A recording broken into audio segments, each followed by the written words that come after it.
நாதத்தை கேட்ட நீங்கள் இந்த மாதிரி நல்ல ஒரு மங்கள சமயத்தில் பல பேர் வந்து பேசி யாராவது புதுசா வந்து ஒருத்தரை கூப்பிட வேண்டியது, மறுபடியும் ஒருத்தரையே கூப்பிட்டு உங்களுக்கும் என்னிடத்துல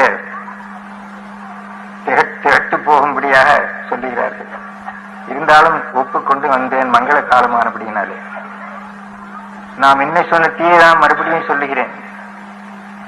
ராமாயணம் முதலிருந்து கடைசி வரைக்கும் துக்கம். துக்கம் தீர்வது போல் இருக்கும், தீர்ந்தாலும் துக்கமாகவே முடிகிறது. என்னத்துக்கு இவ்வளவு துக்கம் என்று யோசித்து பார்க்க வேண்டும். துக்கம்தான் மனுஷனுடைய மனசில் இருக்கிற சேற்றை எடுத்து சுத்தம் செய்கிறது. உடம்பில் இருக்கிற அழுக்கை ஜலம் எப்படி அலம்புமோ, கழுவுவதற்கு ஜலம் எப்படி வேண்டுமோ, அதே போல மனுஷனுடைய உள்ளத்திற்கு, இந்த சித்தத்தில் இருக்கிற மலத்திற்கு துக்கம்தான் ஜலம், அலம்பும்படியான ஜலம். அதை கண்டுத்தான் ராமாயணத்திலையும் மகாபாரதத்திலையும் துக்கமே முதலிருந்து கடைசி வரையில் இருக்கிறது. அதை கண்டுத்தான் பெரிய காவியங்கள் எல்லாம் துக்கமாகத்தான் இருக்கும். இந்த துக்கத்தை நாம் பார்த்து அனுபவிப்பதற்காக அவதாரம் நான் ஏதோ ரொம்ப சொல்லிவிடுறேன்னு எதிர்பார்க்காதீர்கள். எனக்கு சாதாரணமா தோன்றத்தை சொல்லுகிறேன். நான் எங்கேயும் சாஸ்திரம் படிச்சவன் அல்ல. அவதாரம் பெருமாளும் பெராட்டியும் அவதாரம். மனுஷனுடைய துக்கத்தை அனுபவித்து அந்த துக்கத்தை எப்படி அனுபவிக்க வேண்டும் என்று காட்டுவதற்காக அவதாரம். அவருடைய துக்கம், அவன் பகவானாச்சே பிராட்டியாச்சே, அவர்களுக்கு ஏது துக்கம்?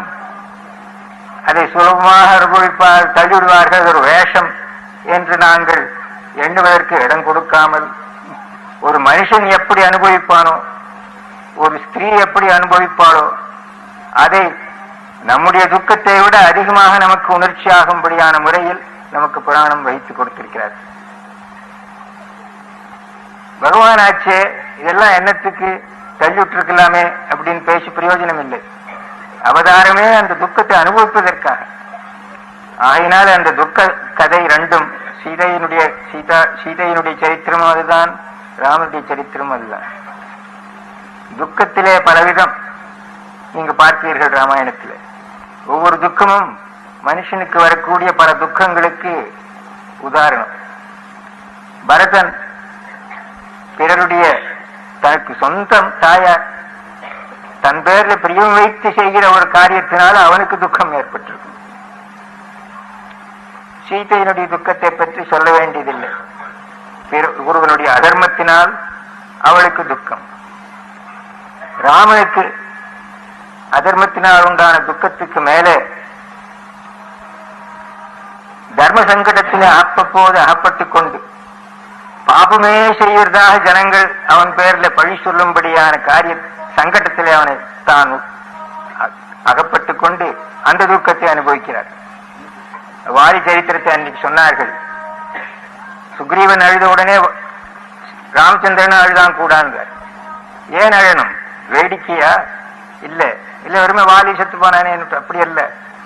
அவருக்கு அந்த சுக்ரீவனுக்காக இவர் கொன்னது வாலியை, தர்ம சங்கடத்தில் அகப்பட்டு கொண்டு கொன்னது. சுக்ரீவனே நான் செய்தது தப்புன்னுட்டான், முதலாளியே தப்புன்னு சொல்லிட்டான். இவர் செய்தது எப்படி போச்சு? அதுல அந்த தப்போட இதுவும் ஒரு தப்பாத்தானே சேர வேண்டியது. அப்பேற்பட்ட சங்கடத்திலே பகவான் அகப்பட்டு கொண்டு நமக்கு துக்கத்தை காட்டுகிறார். இவ்வளவு துக்கத்துக்கும் பரிகாரம் ஹனுமாருடைய விக்கிரகம். ஹனுமாரை போல ஒரு லட்சிய புருஷன் நமக்கு கிடைக்காது. எந்த சாஸ்திரத்திலும் இல்லை, எந்த புஸ்தகத்திலும் நூலிலும் எந்த தேசத்திலையும் இல்லை. ஒரு கல்மிஷமும் இல்லாமல், அவருடைய கல்மிஷம் கூட ஒரு அழகான கல்மிஷம். சீதையை கண்டுட்டேனே என்னுட்டு ஏமாந்து போறாரே தவிர ஒரு தவறான காரியத்துக்கு ஏமாறவில்லை. சீதையை கண்டுதாக பிரமம் ஏற்பட்டு போச்சு அவருக்கு. அந்த அவசர ஆசையினால முன்னாலேயே கண்டுட்டேனேன்னு நினைக்கிறாரு. அப்புறம் அது தப்புன்னு உடனே தெரிந்து கொள்றாரு. எந்த காரியத்தையும் எப்படி செய்ய வேண்டும் என்று நமக்கு இந்த காலத்துக்காவது எந்த காலத்துக்காக தெரிய வேண்டுமானால் ஹனுமாருடைய சரித்திரத்தை நாம் நன்றாக கிரகித்து உணர வேண்டும். எந்த காரியத்தை எப்படி செய்ய வேண்டும். இப்போதான் சொன்ன அந்த கதையை யோசித்து பாருங்கள், அது கொஞ்சம் தியானித்து பாருங்கள்.